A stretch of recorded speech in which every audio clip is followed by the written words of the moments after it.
নমস্কার।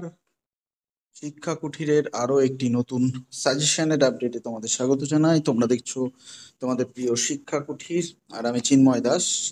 তো আজ তোমাদের সঙ্গে ডিএলএড পার্ট 1 সাজেশন নিয়ে আলোচনা করব। CC01 চাইল্ড স্টাডিজের সাজেশনটা নিয়ে চলে এসেছি। অনেকেই বলেছিলে, তো এই সাজেশনটা 500 জনের মধ্যে শেয়ার করে দেবে। 500 জনের মধ্যে শেয়ার করে দিলে আমরা পরবর্তী যে সাজেশন আছে সেটা তোমাদের সামনে নিয়ে আসবো। তো যেহেতু 22-24 ডিএলএড এর স্টুডেন্টের সংখ্যা শিক্ষা কুটিরে অনেক কম, তো সে কারণে তোমাদের একটা কথাই বলবো যে তোমরা অবশ্যই বন্ধু বান্ধবদের মধ্যে চ্যানেলটাকে ছড়িয়ে দেবে। তো যাই হোক, প্রথম যে প্রশ্নটা রেখেছি এবছরের জন্য 22-24 শিক্ষাবর্ষের প্রথম ইম্পর্টেন্ট প্রশ্ন, পেঁয়াজের বৌদ্ধিক বিকাশের তত্ত্বটি সংক্ষেপে আলোচনা করো। পেঁয়াজের বৌদ্ধিক বিকাশের তত্ত্বটি এবছরের জন্য মোস্ট ইম্পর্টেন্ট প্রশ্ন রয়েছে, তোমরা স্ক্রিনশট মেরে নিতে পারো। তার সঙ্গে এই প্রশ্নটা লেজুর হিসাবেও থাকতে পারে যে প্রজ্ঞার নির্মিতিবাদ কাকে বলে আর এর বৈশিষ্ট্য। প্রজ্ঞার নির্মিতিবাদ কাকে বলে, এর বৈশিষ্ট্য, এই প্রশ্নটা কিন্তু থাকতে পারে। নেক্সট যে প্রশ্নটা এবছরের জন্য মোস্ট ইম্পর্টেন্ট সেটা হচ্ছে কোহলবার্গের নৈতিক বিকাশের পর্যায়গুলি কি কি। নৈতিক বিকাশের প্রত্যেকটি পর্যায়ের বৈশিষ্ট্য ও গুরুত্বগুলি লিখুন। অর্থাৎ কোহলবার্গের নৈতিক বিকাশের তত্ত্বটা টোটালটাই তোমাদের পড়তে হবে এবং টোটালটাই কিন্তু খুব ইম্পর্টেন্ট, মোস্ট ইম্পর্টেন্ট রয়েছে। নেক্সট যে প্রশ্নটি রয়েছে সেটা তোমাদের সামনে তুলে ধরবো।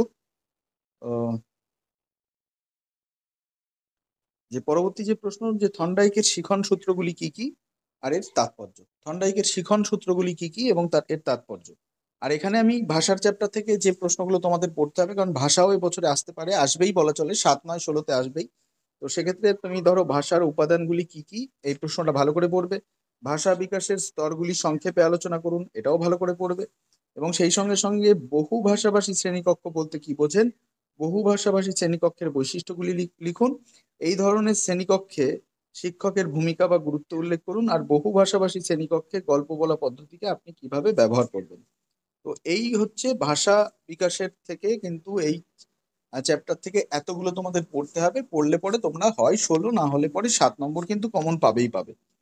কমন পাবেই পাবে। তো এগুলো কিন্তু সব 16 নম্বর এবং 7 নম্বর উভয়ই মেলবন্ধন করে করা হয়েছে সাজেশনটা। তো ভাষার উপাদানগুলি কি কি এবং সেই সঙ্গে সঙ্গে ভাষা বিকাশের স্তরগুলি সংক্ষেপে আলোচনা করুন, এটা যেমন একটা প্রশ্ন হতে পারে। আর সঙ্গে সঙ্গে বহু ভাষাভাষী শ্রেণীকক্ষ বলতে কি বোঝেন, বহু ভাষাভাষী শ্রেণীকক্ষে বৈশিষ্ট্য এবং এক্ষেত্রে শিক্ষকের ভূমিকা বা গুরুত্ব কি হবে। আর সেই সঙ্গে বহু ভাষাভাষী শ্রেণীকক্ষে গল্প বলা পদ্ধতি বা স্টোরি টেলিং যে মেথড আছে সেটা আপনি কিভাবে ব্যবহার করবেন সেটা এখানে তুলে ধরতে হবে। সেটা এখানে তুলে ধরতে হবে। তো মূলত আমরা 4টে প্রশ্ন এখনো পর্যন্ত তোমাদের বললাম, যে পেঁয়াজের বৌদ্ধিক বিকাশ খুব ইম্পর্টেন্ট, কোহলবার্গের নৈতিক বিকাশ, থর্নডাইকের শিখন সূত্র। তো এগুলো তোমাদের 4টে 16 নম্বরে একটা বা দুটো আসতেই পারে এখান থেকে। নেক্সট যে প্রশ্নটা আমরা আলোচনা করব, দুটো প্রশ্ন আমরা আলোচনা করব এখানে। ফ্রয়েডের ব্যক্তিত্ব বিকাশের তত্ত্বটা বেশ কয়েক বছর আসেনি, তো সেই কারণে এবছরে আসতেই পারে, কারণ প্রশ্নগুলো প্রথাগত নিয়মে হচ্ছে না এখন, তো সেই কারণে আসতে পারে। তো ফ্রয়েডের ব্যক্তিত্ব বিকাশের তত্ত্ব এবং সেই সঙ্গে সঙ্গে সামাজিকীকরণ বলতে কি বোঝেন, সামাজিকীকরণ প্রক্রিয়ায় বিভিন্ন উপাদানগুলি সংক্ষেপে আলোচনা করুন। শিশুর সামাজিকীকরণের প্রভাবগুলি লিখুন, অর্থাৎ ফলাফলগুলি লিখুন। এবং সেই সঙ্গে শিশু পিতা মাতার থেকে পৃথক, মানে পৃথকের কারণগুলো লিখুন। তো এই প্রশ্নটাও কিন্তু আসতে পারে, সম্ভবত 7 নম্বরে আসতে পারে এই সামাজিকীকরণ প্রশ্নটা। আবার বড়তেও দিয়ে দিতে পারে যদি প্রশ্নগুলো একটু উল্টোপাল্টা হয়, তো সেক্ষেত্রে বড়তেও কিন্তু আসতে পারে, বড়তেও আসতে পারে। নেক্সট, তাহলে ফ্রয়েডের ব্যক্তিত্ব বিকাশ আর সামাজিকীকরণ, এই দুটো প্রশ্ন আমরা এখানে রাখলাম। তারপরের যে প্রশ্নগুলো সেগুলো হচ্ছে এরিকসনের মনোসামাজিক বিকাশ তত্ত্বটি। আহ, তো তোমরা এই প্রশ্নটা আসেনি কোনোবার, কিন্তু আমি সাজেশনে রেখেছি, কারণ এই প্রশ্নটা হয়তো যদি প্রশ্নটা একটু ব্যতিক্রম ধর্মী প্রশ্ন হয়ে থাকে তাহলে কিন্তু এই প্রশ্নটা আসতে পারে। ঠিক আছে, এরিকসনের মনোসামাজিক বিকাশ তত্ত্ব আর শিক্ষাগত তাৎপর্য সহ লিখুন। তো এই প্রশ্নটা তোমরা পড়ে রাখতেই পারো। এবং তার যে পরের প্রশ্ন রয়েছে, প্রাথমিক স্তরে শিশুদের প্রজ্ঞামূলক বিকাশ, সামাজিক বিকাশ এবং প্রাক্ষবিক বিকাশে খেলার ভূমিকা। যদিও খেলা কিন্তু এবছর চলে এসছে, খেলা এসছে, খেলা শ্রেণী বিভাজন দিয়ে প্রশ্ন আসছে, কিন্তু এই প্রশ্নটা আসেনি। এই প্রশ্নটা কিন্তু 16 বা 7-এ তোমরা পেয়ে যাবে খেলা থেকে। হুম এবং সেই সঙ্গে সঙ্গে আরো একটা প্রশ্ন রয়েছে, যে শিশুরা খেলার মাধ্যমে বিভিন্ন সমস্যার বোঝাপড়া করতে এবং দ্বন্দ্ব সমাধানে কিভাবে সমর্থ হয় তা আলোচনা করুন। এবং সব শেষের যে প্রশ্নটি রয়েছে যে প্রাচীন অনুবর্তন কাকে বলে আর প্রাচীন অনুবর্তনের শিক্ষাগত তাৎপর্য। প্রাচীন অনুবর্তন কাকে বলে, প্রাচীন অনুবর্তনের শিক্ষাগত তাৎপর্য। তো তোমরা সকলে স্ক্রিনশট দিয়ে নেবে, তাহলে তোমাদের সুবিধা হবে। আচ্ছা, এরপরে হচ্ছে আমরা আরো 3টি প্রশ্ন, যে প্রচেষ্টা ও ভুল তত্ত্ব, অর্থাৎ থর্নডাইকের শিখন সূত্রগুলোই পড়লে হবে না, তার সঙ্গে সঙ্গে থর্নডাইকের প্রচেষ্টা ও ভুল তত্ত্বের বৈশিষ্ট্য ও শিক্ষাগত তাৎপর্যটা তোমরা পড়বে। এবং সক্রিয় অনুবর্তনটা আমি দিইনি, কারণ সক্রিয় অনুবর্তনটা পরপর চলে এসছে দুবার, তো সেই কারণে আমি সক্রিয় অনুবর্তনটাকে অমিট করেছি। তো সেক্ষেত্রে পরবর্তী যেটা রয়েছে, আবেগ বা প্রক্ষোভের স্তরগুলি লিখুন। আবেগ বা প্রক্ষোভের স্তরগুলি লিখুন।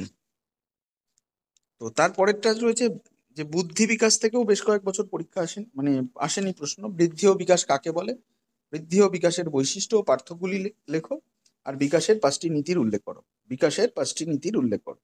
তো এক কথায় বৃদ্ধি এবং বিকাশ থেকে প্রশ্ন আসেনি, তো সেই কারণে আমি সাজেশনে রেখেছি বৃদ্ধি ও বিকাশ কাকে বলে, বৃদ্ধি ও বিকাশের বৈশিষ্ট্য, আর সঙ্গে বিকাশের 5টি নীতি উল্লেখ করুন। বিকাশের 5টি নীতি উল্লেখ করুন। তো এগুলো তোমরা দেখে রাখতে পারো। এবং আরো এগুলো মূলত এখন যেগুলো আলোচনা করছি সেগুলো সাধারণত 7 নম্বরে আসার প্রবণতাটাই বেশি। যেমন প্রচেষ্টা ভুল বলো, আবেগ প্রক্ষোভ বলো, তো বৃদ্ধি বিকাশ বলো, এগুলো কিন্তু 7 নম্বরে আসার সম্ভাবনাটাই বেশি। তো তোমরা স্ক্রিনশটও মেরে রাখতে পারো। স্ক্রিনশট মেরে রাখতে পারো। তারপরে দেখো, সেলফ এস্টিম কাকে বলে, অর্থাৎ আত্মবোধ কাকে বলে, সেলফ এস্টিম কাকে বলে বা আত্মবোধ কাকে বলে, আত্মবোধের 4টি নির্ধারক লিখুন। আত্মবোধের 4টি নির্ধারক লিখুন। মনের মৌলিক কাঠামো বলতে কি বোঝেন, এই প্রশ্নটা একবার এসেছিল, আবার আসতেই পারে। তো ভাইগটস্কির সামাজিক নির্মিতিবাদের তত্ত্বটি সংক্ষেপে আলোচনা করুন। এই প্রশ্নটার বিষয়টা হচ্ছে তোমার, এই প্রশ্নটা অলরেডি চলে এসছে। শিক্ষাগত তাৎপর্যটা এসছে, পুরোটা আসেনি, যদিও পরপর দুবার রিপিট হয়েছে।